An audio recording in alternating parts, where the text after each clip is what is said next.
ఎన్నికలకు ముందు ఆ తర్వాత ఆ నిర్మాణాల చుట్టే చర్చ. భవిష్యత్ అవసరాల కోసం కట్టామని వైసీపీ, కాదు జగన్ కోసమే ప్యాలెస్ నిర్మించారని టీడీపీ. మాటకు మాటతో డైలాగ్ వార్ నడుస్తూనే ఉంది. ఢిల్లీలో శీష్ మహల్ను మ్యూజియం చేస్తామని బీజేపీ సర్కార్ చెప్పడంతో ఏపీలో రుషికొండ నిర్మాణాలను ఏం చేస్తారనే దానిపై ఇప్పుడు ఆసక్తికర చర్చ నడుస్తోంది. రుషికొండ భవనాలను ఏపీ సర్కార్ ఏం చెయ్యబోతోంది? ప్రభుత్వ అవసరాలకే వాడుకుంటారా, రిసార్టుల కోసం రెంటుకు ఇస్తారా?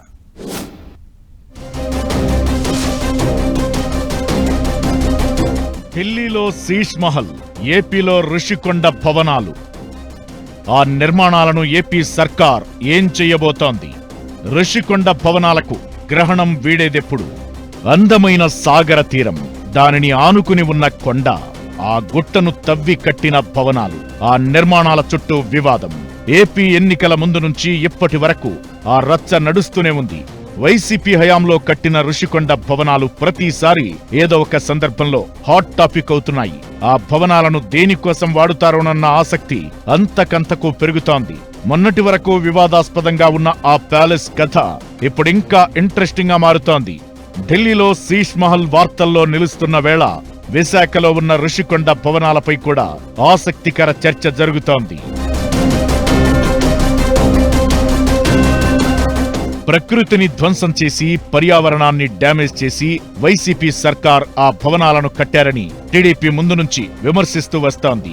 అలా ఎన్నికలకు ముందు నుంచి ఇప్పటి వరకు రుషికొండ భవంతుల చుట్టూ ఇప్పటికే వివాదం కొనసాగుతోంది.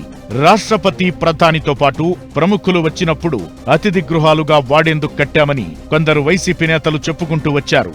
మరికొందరు జగన్ కోసమే నిర్మించాం, అయితే తప్పేంటన్నట్లుగా మాట్లాడారు. ఇలా కేర్ ఆఫ్ కాంట్రవర్సీగా ఉన్న రుషికొండ భవనాలు వైసీపీని తీవ్రంగా డ్యామేజ్ చేశాయన్న చర్చ ఉంది. ఉత్తరాంధ్రలో పార్టీ ఓటమికి ఆ భవనాలు ఓ కారణమని ఆ పార్టీ నేతలే చెబుతున్న పరిస్థితి.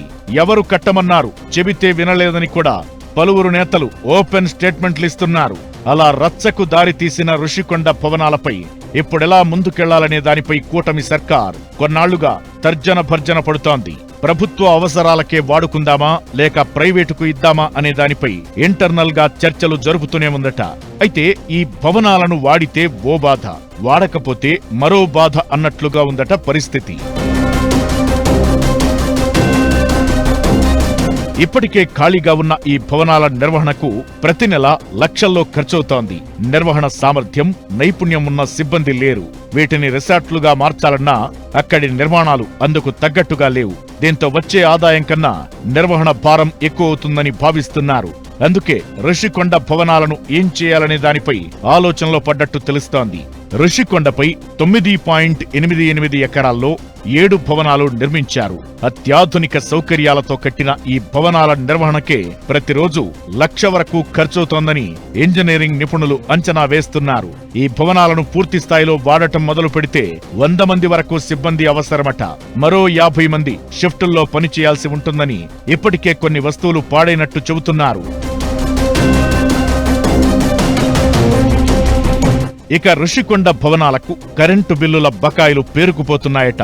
ప్రతి నెలా సగటున 6 లక్షలపైనే బిల్లు వచ్చిందట.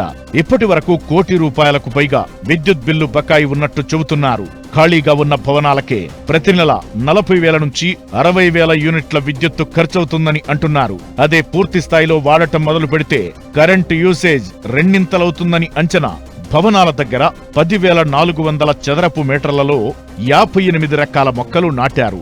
వీటిలో చాలా వరకు విదేశాల నుంచి తెచ్చినవే.